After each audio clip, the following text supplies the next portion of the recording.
Gimana nih tadi adik-adik belajar tentang perkalian? Seru kan? Nah, karena kalian sudah paham tentang materi perkalian, sekarang kita lanjut ke materi berikutnya, yaitu pembagian. Kenapa pembagian itu penting? Karena dalam kehidupan sehari-hari, kita sering sekali berbagi sesuatu. Misalnya, dalam membagi kue untuk teman atau membagi pensil untuk kelompok. Jadi, pembagian itu sama seperti membagi sesuatu secara adil, agar semua mendapatkan bagian yang sama banyak. Nah, siapa yang udah pernah dengar kata pembagian? Yuk, angkat tangannya. Bagus sekali. Nah, kita mulai belajarnya dengan cerita sederhana. Adik-adik, tahukah kalian kalau pembagian itu bisa kita lakukan dengan cara pengurangan berulang?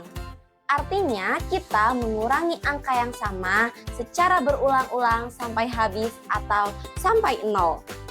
Nah, artinya dengan banyaknya pengurangan yang kita lakukan menunjukkan hasil dari pembagiannya. Yuk kita mulai dengan contoh soal berikut ini.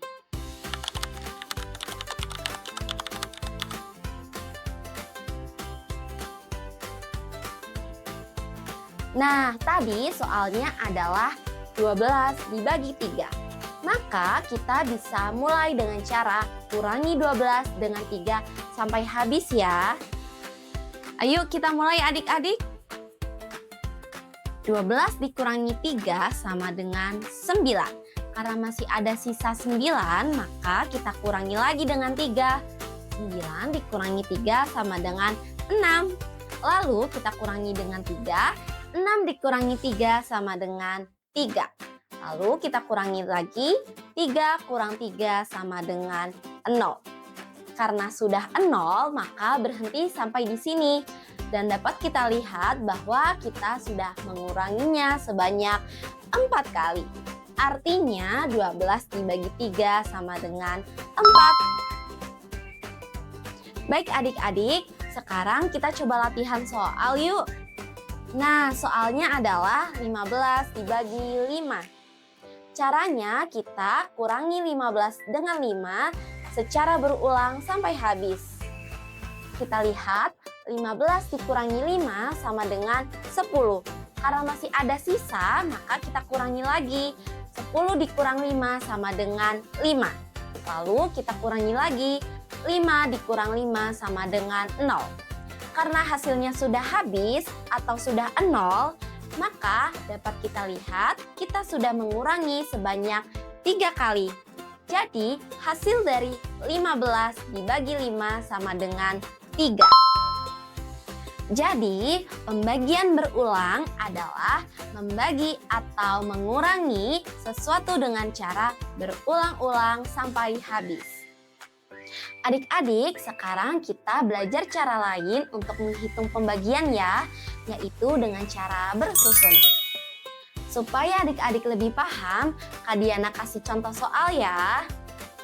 Nah, di sini kita akan menghitung 39 dibagi 3. Ayo kita mulai bahas. Kita dapat menulis cara bersusun seperti ini. Langkah pertama, kita melihat angka yang pertama di dalam ya adik-adik, yaitu ada angka 3. 3 dibagi 3 sama dengan 1. Lalu bisa kita turunkan dengan cara perkalian. 1 dikali 3 sama dengan 3. 3 dikurang 3 sama dengan 0. Lalu langkah kedua kita melihat angka yang kedua yang ada di dalam. 9 dibagi 3 sama dengan 3. Kita menaruh angka 3 di atas angka 9. Lalu kita turunkan kembali dengan cara perkalian.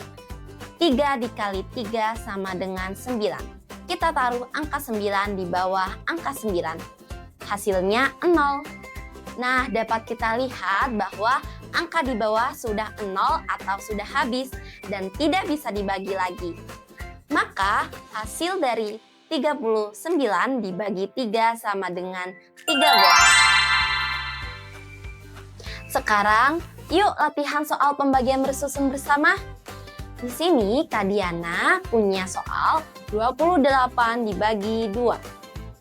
Adik-adik bisa menyiapkan jawabannya ya.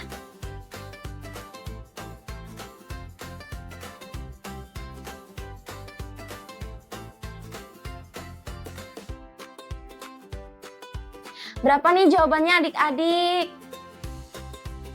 Yap, betul sekali. Sekarang yuk kita mari menjawab soalnya secara bersama-sama. Nah, langkah yang pertama kita melihat angka yang ada di depan, yaitu angka 2. 2 dibagi 2 sama dengan 1. Lalu kita tulis angka 1 di atas angka 2. Lalu kita turunkan 1 dikali 2 sama dengan 2. 2 dikurang 2 sama dengan 0.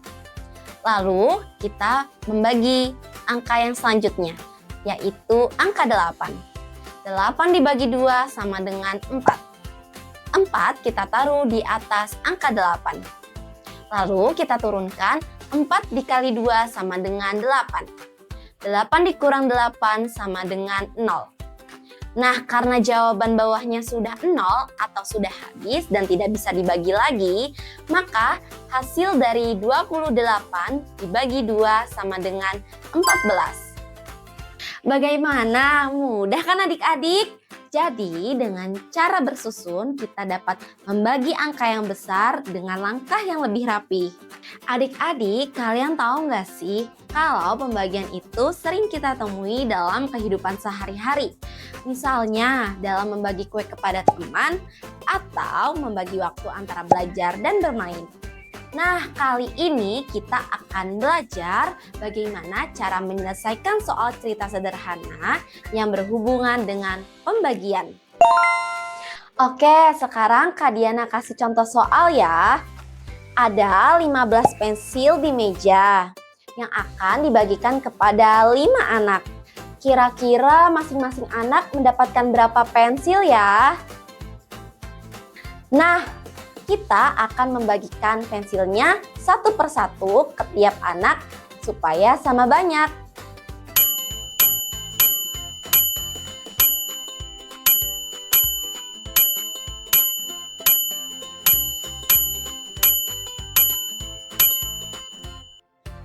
Nah, coba perhatikan. Jadi, setiap anak mendapatkan 3 pensil.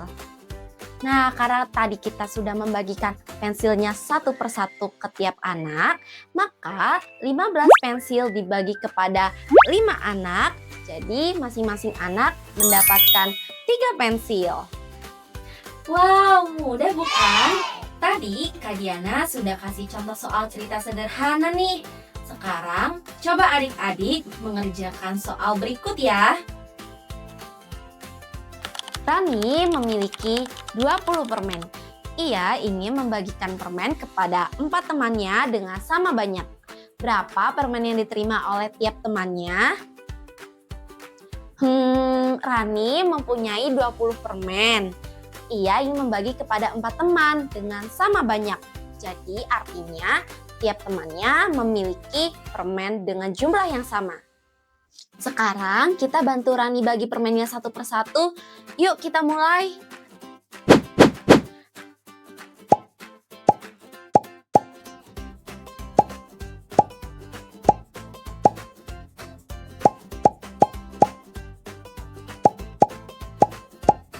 Nah, kita lihat bahwa permennya sudah dibagi rata nih.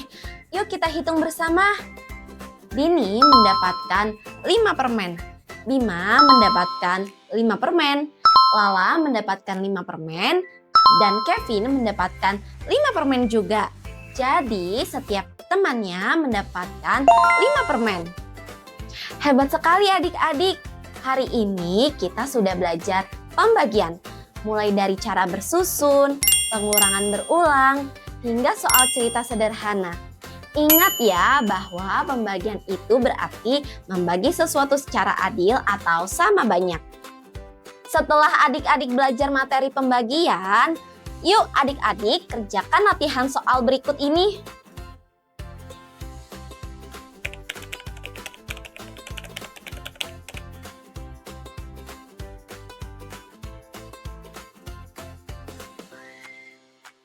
Setelah adik-adik paham, yuk kita lanjut belajar operasi campuran hitung bilangan cacah.